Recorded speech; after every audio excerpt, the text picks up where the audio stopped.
Hi friends, ಎಲ್ರಿಗೂ ನಮಸ್ಕಾರ. ಇದು ಭೀಮನ ಅಮಾವಾಸ್ಯೆ ಲಾಗ್ ಆಗಿರುತ್ತೆ. ಹಂಗೆ ನಾವು ಭೀಮನ ಅಮಾವಾಸ್ಯೆ ಯಾವ ರೀತಿ ಮಾಡಿದೆ, ಹಂಗೆ ಪಾದ ಪೂಜೆನೂ ಮಾಡೋದಿತ್ತು. ನಾನು ಡ್ಯೂಟಿಗೆ ಬೇರೆ ಹೋಗಿದ್ದೆ. ಸಾಯಂಕಾಲ ಬಂದು ನಮ್ಮ ಮನೆಯವರು ಕೂಡ ಇರಲಿಲ್ಲ, ಬೆಳಗ್ಗೆ ಡ್ಯೂಟಿಗೆ ಹೋಗಿರ್ತಾರೆ. ಹಾಗಾಗಿ ಬಂದು ಸಾಯಂಕಾಲನೇ ಎಲ್ಲ ಸ್ನಾನ ಮಾಡಿಕೊಂಡು ಪೂಜೆ ಮಾಡಿಕೊಂಡು ಅವರಿಗೂ ಪಾದ ಪೂಜೆ ಮಾಡಬೇಕು ಅಂತ ಅವರು ಹೊರಗಡೆ ಹೋಗಿದ್ದರು.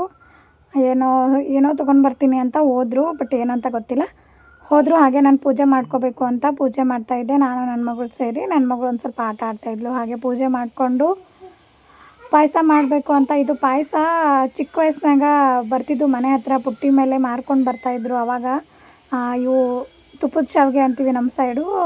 ಅವನ್ನ ಸುಮ್ಮನೆ ಬಿಸಿ ಹಾಲಲ್ಲಿ ಹಾಕಿಬಿಟ್ಟು ಒಂದು ಸ್ವಲ್ಪ ಸಕ್ಕರೆ ಹಾಕಿ ಇದನ್ನ ಈ ರೀತಿ ಒಂದು ಕುದಿಸ್ಕೋಬೇಕಷ್ಟೇ. ಇದನ್ನು ಶಾವಿಗೆ ಪಾಯಸ ಮಾಡಿದ್ದೆ, ಬೇಗನೆ ಆಗುತ್ತೆ ಅಂತ. ಟೈಮ್ ಬೇರೆ ಇರಲಿಲ್ಲ, ದೇವಸ್ಥಾನಕ್ಕೆ ಹೋಗ್ಬೇಕಿತ್ತಲ್ಲ. ಹಾಗಾಗಿ ಹೋಗೋ ಸಲುವಾಗಿ ನಾ ಬೇಗ ಮಾಡಿಕೊಂಡೆ ಪೂಜೆನ.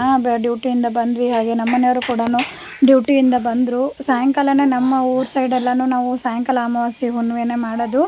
ಒಬ್ಬೊಬ್ಬರು ಬೆಳಗ್ಗೆನೇ ಮಾಡ್ಕೊಂಡ್ಬಿಡ್ತಾರೆ, ನಾವು ಸಾಯಂಕಾಲನೇ ಮಾಡೋದು. ಹಾಗಾಗಿ ಊರಿನಲ್ಲಿ ಹೆಂಗೆ ಮಾಡ್ತೀವೋ ಹಂಗೆ ಇಲ್ಲಿ ಕೂಡ ಹಂಗೆ ಮಾಡ್ಕೊತಾ ಬಂದೀನಿ.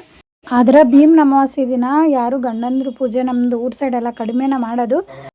ನಮ್ಮೂರ ಕಡೆ ಎಲ್ಲ ಭೀಮನ ಅಮಾವಾಸ್ಯೆ ಮಾಡೋದು ಕಡಿಮೆ. ನಾನಂತೂ ಮದುವೆ ಆದಮೇಲೆ ಇಲ್ಲಿ ಬೆಂಗಳೂರಲ್ಲೇ ಇರೋದ್ರಿಂದ ಭೀಮನ ಅಮಾವಾಸ್ಯೆ ಜಾಸ್ತಿ ಪೂಜೆ ಮಾಡ್ತಾರೆ. ಯಾಕೆ ಏನು ಅಂತ ಎಲ್ಲನೂ ತಿಳ್ಕೊಂಡ್ಬಿಟ್ಟು ಭೀಮನ ಅಮಾವಾಸ್ಯೆ ಮಾಡ್ತಾ ಇರೋದು. ಭೀಮನ ಅಮಾವಾಸ್ಯೆನ ಸತಿಪತಿಗಳು ಇಬ್ಬರು ಸುಖ ಶಾಂತಿ ಸಮೃದ್ಧಿಯಿಂದ ಬಾಳಿ ಜೀವನದೊಳಗೆ, ಹಾಗೆ ಶಿವ ಪಾರ್ವತಿ ಥರನೇ ಇರಲಿ ಯಾವಾಗಲೂ ಅಂತ ಪೂಜೆ ಮಾಡ್ತಾರೆ. ಆಗ ಭೀಮನಂಗನ ಶಕ್ತಿ ಬರಲಿ. ಮಹಾಭಾರತದೊಳಗಾಯಿತು ಭೀಮನಿಗೆ ಯಾವ ರೀತಿ ಎಲ್ಲ ಶಕ್ತಿ ಇರುತ್ತೆ, ಅವನು ಯಾವ ರೀತಿ ಎಲ್ಲ ಬಲದಿಂದ ಎಲ್ಲನೂ ಹೋರಾಡ್ತಾನೆ, ಅದೇ ರೀತಿಯೇ ಗಂಡನಿಗೂ ಬಲ ಬರಲಿ, ಭೀಮನಂತೆ ಬಲ ಬರಲಿ ಅಂತ ಹೆಂಡತಿರು ಈ ರೀತಿ ವ್ರತ ಮಾಡಿಕೊಂಡು ಅವ್ರ ಸಲುವಾಗಿ ಮತ್ತು ನಮ್ಮ ಸಲುವಾಗಿ ಸುಖ ಶಾಂತಿಯಿಂದ ಜೀವನ ಸಾಗಲಿ ಗಂಡ ಹೆಂಡ್ತಿದು ಅಂತಂದು ಈ ರೀತಿ ಭೀಮನ ಅಮಾವಾಸ್ಯೆ ವ್ರತ ಮಾಡ್ತಾರೆ. ವ್ರತ ಮಾಡಬೇಕಾದ್ರೆ ಉಪವಾಸ ಒಪ್ಪತ್ತು ಕೂಡ ಮಾಡಿಕೊಂಡು ಮಾಡ್ತಾರೆ. ಅವ್ರವ್ರ ಅನುಕೂಲ ತಕ್ಕಂತೆ ಮಾಡ್ಕೋತಾರೆ. ಅದ್ರ ಮೊದಲೆಲ್ಲ ಒಪ್ಪತ್ತು ಉಪವಾಸದಿಂದನೇ ಮಾಡ್ತಿದ್ರಂತ. ಇವಾಗ ಎಲ್ಲ ಕೆಲಸಕ್ಕೆ ಹೋಗೋದ್ರಿಂದ ಮತ್ತು ಅವ್ರವ್ರ ಅನಾನುಕೂಲತೆಯಿಂದನೂ ಕೂಡ ಈ ರೀತಿ ಒಪ್ಪತ್ತರಿಂದನೂ ಮಾಡ್ಕೋಬೋದು. ನಾನು ಕೂಡ ಒಪ್ಪತ್ತಿದ್ದೆ, ರಾತ್ರಿ ಊಟ ಮಾಡಲಿಲ್ಲ. ಹಾಗೆ ಬೆಳಗ್ಗೆ ತಿಂದ್ಕೊಂಡಿದ್ದೆ, ಕೆಲಸಕ್ಕೆ ಹೋಗಿದ್ನಲ್ಲ. ಹಾಗಾಗಿ ನಮ್ಮ ಯಜಮಾನ್ರಿಗೂ ಪಾದ ಪೂಜೆ ಮಾಡಿಕೊಂಡು ಬಂದೆ. ರೀಲ್ಸ್ ಒಳಗೆ ನೋಡಿರ್ಬೋದು ನೀವು. ಹಾಗೆ ನಮ್ಗೆ ಗೊತ್ತೇ ಇರಲಿಲ್ಲ ಈ ರೀತಿ ಸೀರೆ ತೊಗೊಂಬಂದು ಬಳೆ ತೊಗೊಂಬಂದು ಹೂವು ತೊಗೊಂಬಂದು ಕೊಡ್ತಾರಂತ. ವರ್ಷನೂ ಮಾಡಿದಾಗ ದುಡ್ಡೇ ಕೊಟ್ಟಿದ್ದರು. ಈ ಸತಿ ಮಾತ್ರ ಹೂವು ಮತ್ತು ಸೀರೆನೇ ಕೊಟ್ಟರು. ಖುಷಿ ಆಯಿತು. ಈ ರೀತಿ ಗಂಡಂದರು ಜೀವನದೊಳಗೆ ಹೆಂಡತಿಗೆ ಏನೇ ಇದ್ದರೂ, ಎಷ್ಟೇ ಕಷ್ಟ ಇದ್ದರೂ ಕೂಡ ಗಂಡ ಈ ರೀತಿ ಖುಷಿಯಿಂದ ಏನಾದ್ರು ತೊಗೊಂಬಂದು ಕೊಟ್ರು ಭಾಳ ಖುಷಿ ಆಗುತ್ತೆ. ಅಮೂಲ್ಯವಾದದ್ದು ಪ್ರೀತಿ ಅಂತಂದರೆ ಗಂಡನ ಪ್ರೀತಿ ಮಾತ್ರ ಒಂದು ಹೆಣ್ಣಿಗೆ.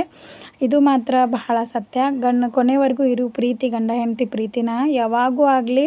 ನೀವು ಮೊದಲು ರಾಮ ಸೀತಾ, ಶಿವ ಪಾರ್ವತಿದು, ಕೃಷ್ಣ ರುಕ್ಕು, ರಾಧಾ ಕೃಷ್ಣ ಈ ರೀತಿ ನೀವೆಲ್ಲ ಕೇಳಿರ್ತೀರ. ಕಷ್ಟ ಸುಖದೊಳಗೆ ಗಂಡ ಹೆಂಡತಿ ಇಬ್ಬರು ಯಾವಾಗಲೂ ಜೊತೆಯಾಗಿರಬೇಕು ಅಂತಂದನು ನಾವು ಒಬ್ರಿಗೊಬ್ರು ಅರ್ಥ ಮಾಡಿಕೊಂಡು ಈ ರೀತಿ ಇರಬೇಕು. ಆಗ ಅಂದಾಗನ ನಾವು ಜೀವನ ಸಾಗ್ಸೋಕ್ಕೆ ಸಾಧ್ಯ. ಹಾಗೆ ನನ್ನ ಗಂಡ ಕೂಡ ಈ ರೀತಿ ಸರ್ಪ್ರೈಸ್ ಕೊಟ್ಟರು, ಭಾಳ ಖುಷಿ ಆಯಿತು. ಹಾಗೆ ವರ್ಷದಕ್ಕಿಂತ ಈ ವರ್ಷ ಮಾತ್ರ ಭಾಳ ಖುಷಿ ಆಯಿತು.